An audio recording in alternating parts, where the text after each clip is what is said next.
মরহুম আল্লামা হযরত মাওলানা দেলোয়ার হোসেন সাইদি সাহেব তার একটা কালজয়ী ওয়াজের ভিতরে বলছিলেন, একদিন এমন সময় আসবে ভয়ে ইন্দুরের গর্ত খুঁজে পাবে না পালাবার জন্য। সেই কথাটা আজ অক্ষরে অক্ষরে আজ বাস্তবায়িত হয়েছে। যে মানুষটা বাংলাদেশে সুপ্রিম কোর্টের সাবেক বিচারপতি ছিলেন, ন্যায় নীতির কথা সবসময়, নীতি আদর্শের কথা সবসময় মানুষকে শোনাতেন, মানুষের প্রতি ইনসাফের হিসাবে, মানদণ্ড হিসাবে প্রধান ভূমিকা পালন করতেন, অথচ সেই মানুষটাই ছিল পাঁচাটা একটা গোলাম, তেলবাজ।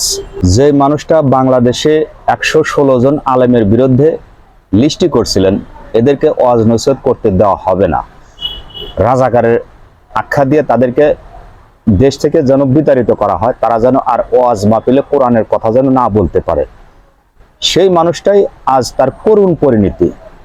আমি লাইনে আসি, পয়েন্ট আসি, এখানে পা চাটার কোনো সুযোগ নাই, কাউকে তেল মারতেও আসি নাই।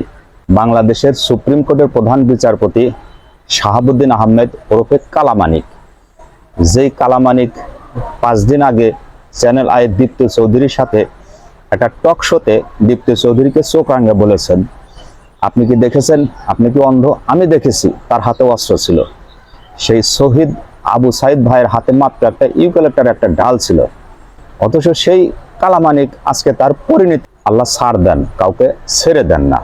সেই কালামানিক দেশ থেকে পালা যাওয়ার সময় তার প্রভুর দেশে, তার মালিকের দেশে, তার পাঁচাটা গোলামের দেশে যাওয়ার কালে বর্ডারে যে অবস্থায় তিনি ধরা পড়ছেন, তার পরিস্থিতি দেখে মনে হয় একটা এতিম, মিসকিন, অসহায়, এর মতো মিসকিন অসহায় মনে হয় আল্লাহর দুনিয়াতে আর কেউ নাই। যে মানুষটা 2 দিন 5 দিন আগে ক্ষমতা থাকা অবস্থায় তার দাপটে তার কাছে যাওয়া যেত না, অথচ সেই মানুষটার তার পরিণতি আজ করুণ, ভয়াবহ। জমিনে উই পোকা যখন হয়, তার যখন হুট করে পাখা বেড়ে যায়, তখন আর তাকে ধরে কে? তখন উই পোকা মরার আগ মুহূর্তে যখন তার পাখা বেড়ে যায়, তখন সে মনে করে আমাকে আর ধরে কে, আমাকে আর আটকায় কে?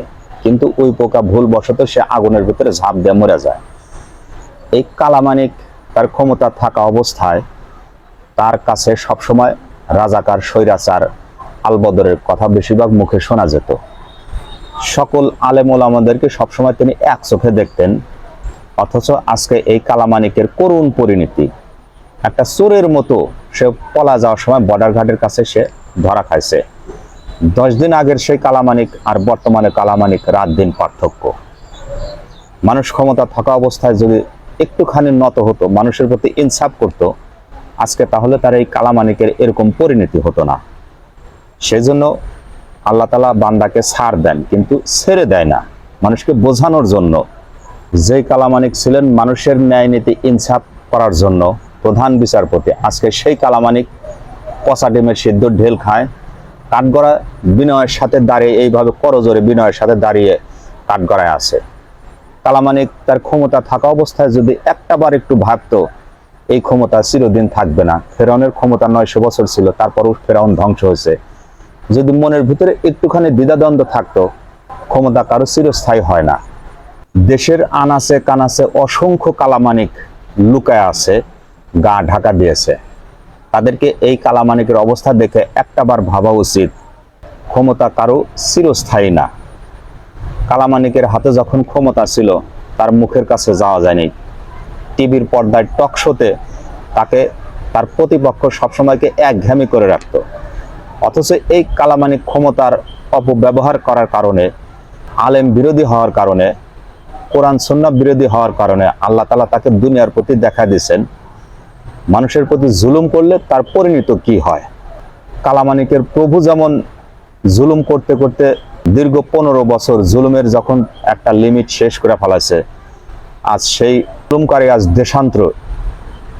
দেশান্তরী থেকে মানুষের ভাবা উচিত। ভালো থাকবেন, সুস্থ থাকবেন, আল্লাহ হাফেজ।